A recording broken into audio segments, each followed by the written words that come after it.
start off, I want to read a little something out of the book, Power of Now. Focus your attention on the now and tell me what the problem is you have with this moment. I am not getting any answer because it is impossible to have a problem when your attention is fully in the now. The situation that needs to be either dealt with or accepted, yes. But why make it into a problem? Why make anything into a problem? Life isn't challenging enough as it is. What do you need problems for? The mind unconsciously loves problems because they give you an identity of sorts. So, does anyone have any thoughts about that and how problems would give you some type of identity? Well, though actually, the problem is a way of challenging yourself, you know. You don't know what you're made out of until you have these problems or obstacles to overcome. So, in a way, you can find yourself through this topic. Okay.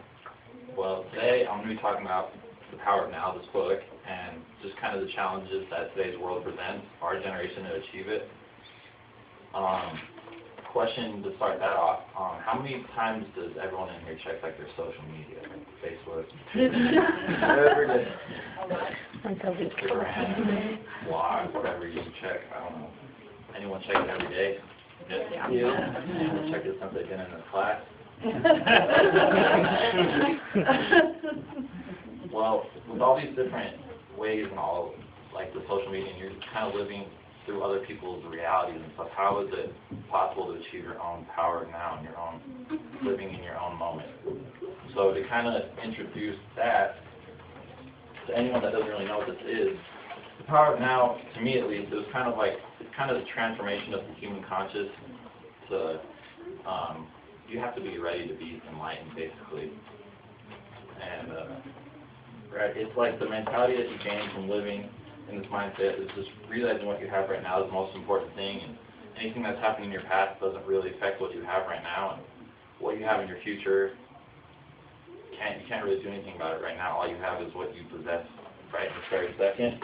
And in this book, one of the things that I thought that was the most powerful thing is like they stress living there's two different types of lifestyles. One is the ego, and one is the life in now. And in the ego, one of the different things you live is the separation, and to define the separation in the book is if there is you and a totally separate other, which is kind of like with all the different things that we see today, you kind of embody those other things, and with all those things, people embody all the things that they see off their social media and all these, but then when you meet them in their real life, they don't really have any of those characteristics. You're a different person when you go out on a Friday night than when you're with your family on a Sunday, which that's not really living in the moment and stuff like that. One of the other things is the resistance, and it's habitual resistance or denial of what is.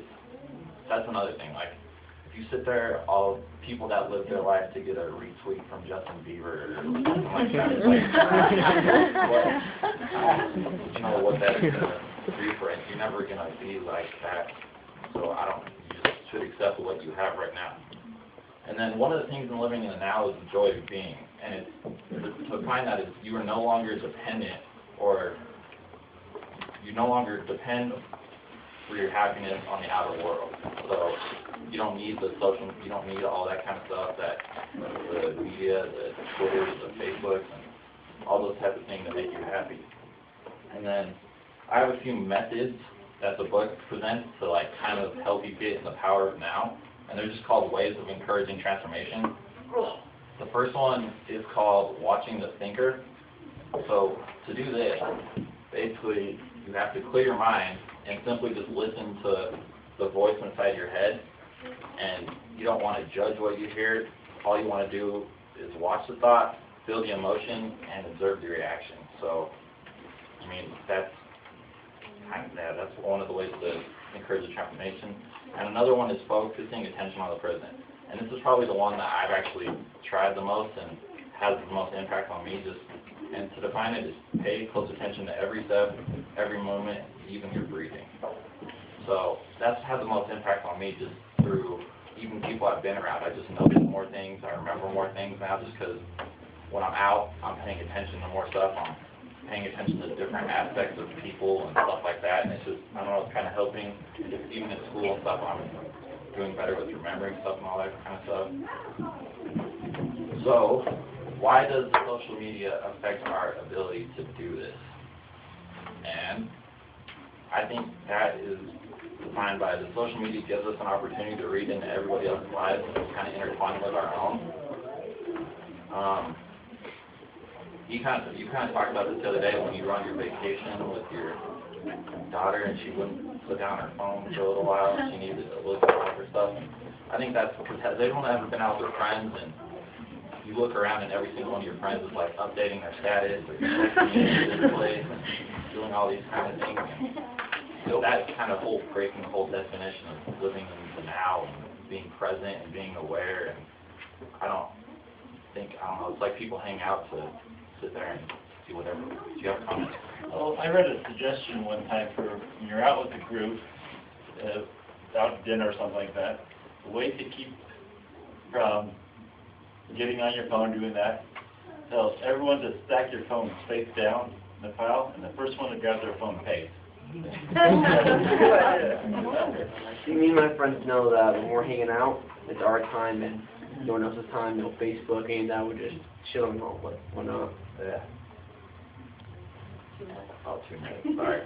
Well, yeah, I agree with all this, because growing up, I was taught that it's kind of disrespectful to be on your phone and stuff around a bunch of other people, so I don't know, it kind of bothers me when all my friends do stuff like that. So then, another thing that kind of, all this kind of stuff, it kind of reminds me of like cliquey girls in high school a little bit, like social media, in the sense that people care so much about what's going on and all that kind of stuff, but in a matter of 2 or 3 years, just like if anyone's been out of high school in that amount of time, nothing that anyone said about you in high school or nothing that anyone says about you on Facebook right now is going to matter in 2 or 3 years, let alone in the next week. So I just encourage everyone to kind of get out of that whole mindset. And then, in conclusion, I think that everyone would be a lot happier from this. If you haven't read this book, I suggest it big time. Just for the reasons that you'll live your own life, basically. It's going to leave your ego behind and kind of have your own inner peace. And then, just living in the now, it should help you with all your goals and aspirations, because you're going to do what's the most important to you at that time. You're not going to reflect on what you've had and what you're looking forward to in the future. You're just going to do what you're doing right now. So I challenge everyone to